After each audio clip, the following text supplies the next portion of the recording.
तो स्वागत है आपका मेधावी स्टडी प्लेस पर। आज हम करेंगे शिक्षा निदेशालय की ओर से दी जाने वाली क्लास 7th की विषय हिंदी की वर्कशीट नंबर 23। ये वर्कशीट आपकी 6 अक्टूबर 2021 की है, जिसमें हम संज्ञा के बारे में पढ़ेंगे। तो पहले हम संज्ञा की एक इजी सी परिभाषा पढ़ लेते हैं, जो कि है कि किसी व्यक्ति, वस्तु, स्थान या भाव के नाम को संज्ञा कहते हैं। तो यहाँ पर आप देखेंगे कि यहाँ पर अलग अलग तरीके के नाम लिखे गए हैं, जैसे कि ईडन गार्डन, मुंबई, महाभारत, सुभद्रा, सुहास, वेदव्यास। तो ये क्या है?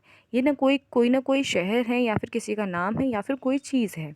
ठीक है, ये सभी किस में आएगी? ये सभी संज्ञा में आएगा। ठीक है बच्चों, तो जैसे हम देखेंगे कि इसी तरह कक्षा, विद्यार्थी, झुंड, ये सभी क्या हैं? ये कोई ना कोई एक कम्युनिटी को बिलोंग करते हैं, एक जाति को बिलोंग करते हैं, इसीलिए ये सब भी हमारी संज्ञा में आएगा। ठीक है बच्चों, तो आगे हम पढ़ते हैं संज्ञा के भेदों के बारे में, जो कि हैं 3 तरह के, जिसको हम कहेंगे व्यक्तिवाचक संज्ञा, जातिवाचक संज्ञा और भाववाचक संज्ञा।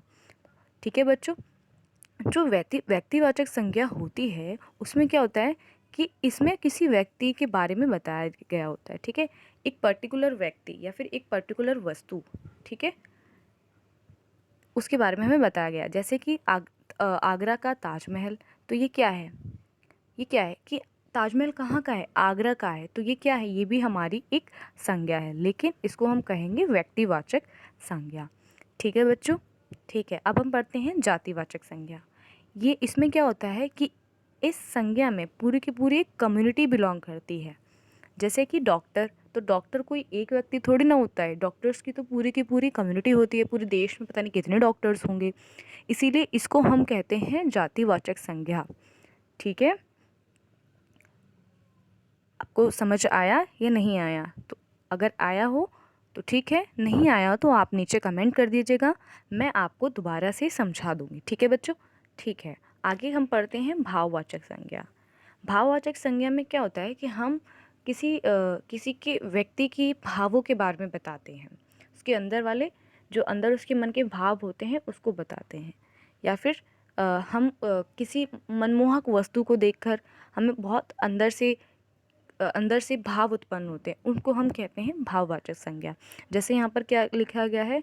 क्रोध जो है वो मनुष्य का शत्रु है। ठीक है, आपको अब दिख रहा होगा यहाँ पर क्या लिखा है? क्रोध मनुष्य का शत्रु है। बचपन में गांधी जी बड़े शर्मीले बालक थे। उगते सूरज की लालिमा को देखो। तो ये क्या है? ये सारे वाक्यों से हमारे मन के अंदर किसी न किसी तरह के भाव उत्पन्न हो रहे हैं, इसीलिए हम इसको कहते हैं भाववाचक संज्ञा। ठीक है बच्चों, ठीक है। तो जाति में क्या होता है? पूरी एक कम्युनिटी बिलोंग करती है। ठीक है, जैसे आज का युवक कल का नेता है। शेर भेड़ और भैंसे की भांति झुंड में नहीं रहता है। शिक्षक ने छात्रों का सम्मान किया। ठीक है, तो शिक्षक भी बहुत सारे होते हैं, छात्र भी बहुत सारे होते हैं। ठीक है, शेर भी बहुत सारे होते हैं और भैंस भी बहुत सारे होते हैं। तो ये क्या है? ये हमारी पूरी की पूरी कम्युनिटी बिलोंग करती है, इसीलिए हम इसको कहते हैं जातिवाचक। और व्यक्तिवाचक में क्या होता है कि किसी एक विशेष व्यक्ति या फिर स्थान के नाम को इंगित किया जाता है, उसको हम कहते हैं व्यक्तिवाचक संज्ञा। होपफुली आपको तीनों समझ आ गई होंगी। अब हमें नीचे करना क्या है? इसमें हमें छांटनी है कि कौन सी व्यक्तिवाचक संज्ञा है, कौन सी भाववाचक संज्ञा है और कौन सी जातिवाचक संज्ञा है। तो अब आपको अगर समझ में आ गया होगा तो आप आसानी से छांट सकते हैं। ठीक है, तो चलिए सबसे हम पहले छांट लेते हैं पूरे में व्यक्तिवाचक संज्ञा, उसके बाद हम जातिवाचक संज्ञा देख लेंगे और उसके बाद हम भाववाचक संज्ञा देख लेंगे। ठीक है, सबसे पहले हम व्यक्तिवाचक संज्ञा देखते हैं। ठीक है, तो फर्स्ट है हमारा एवरेस्ट नेपाल की सीमा में है।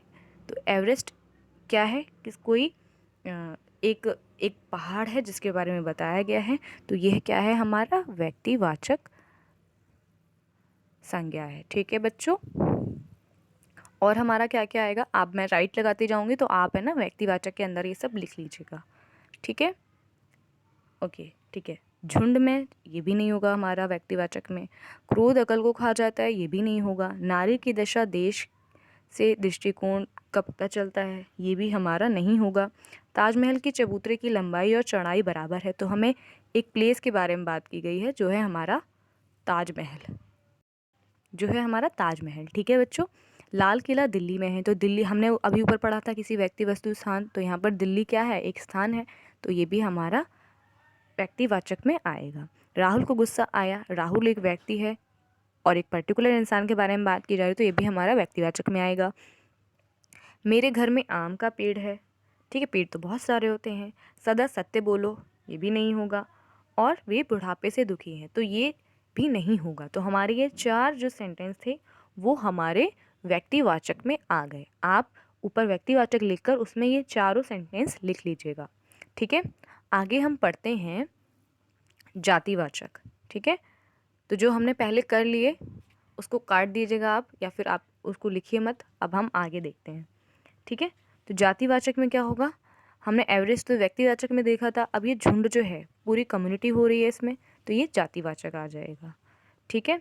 और हमारा क्रोध अकल को खा जाता है, ये नहीं आएगा, ये आएगा हमारा भाववाचक में। मैं यहीं लिख देती हूँ आपको, ये आएगा हमारा भाववाचक में। और ऊपर वाला हमारा आएगा, ये हमारा आएगा जातिवाचक में, ठीक है बच्चों।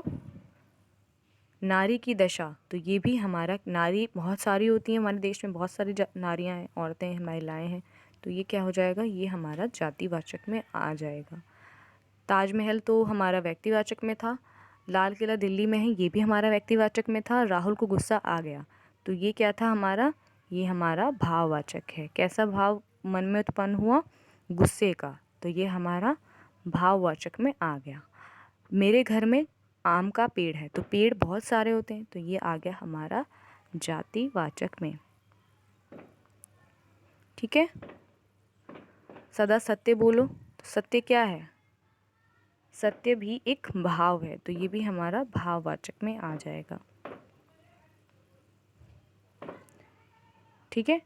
और बुढ़ापा, बुढ़ापा भी भाववाचक में ही आएगा, ठीक है बच्चों। व्यक्तिवाचक हमने पहले ही लिख लिए थे, और ये हमारे अब जातिवाचक और भाववाचक हैं। इनको आप अलग अलग इस तरीके से यहाँ पर व्यक्तिवाचक लिखकर, यहाँ जातिवाचक लिखकर, यहाँ भाववाचक लिखकर टेबल बनाकर टेबलर फॉर्म में कन्वर्ट करके आप इनको अलग अलग लिख सकते हैं, ठीक है। तो ये थी आज की आपकी वर्कशीट। अगर आपको वर्कशीट की एक्सप्लेनेशन और वीडियो अच्छी लगी हो तो प्लीज़ वीडियो को लाइक कर लें और चैनल को ज़रूर से सब्सक्राइब भी कर लें, जिससे हमारी हर एक वीडियो की नोटिफिकेशन आपको टाइम से मिलती रहेगी, ठीक है बच्चों।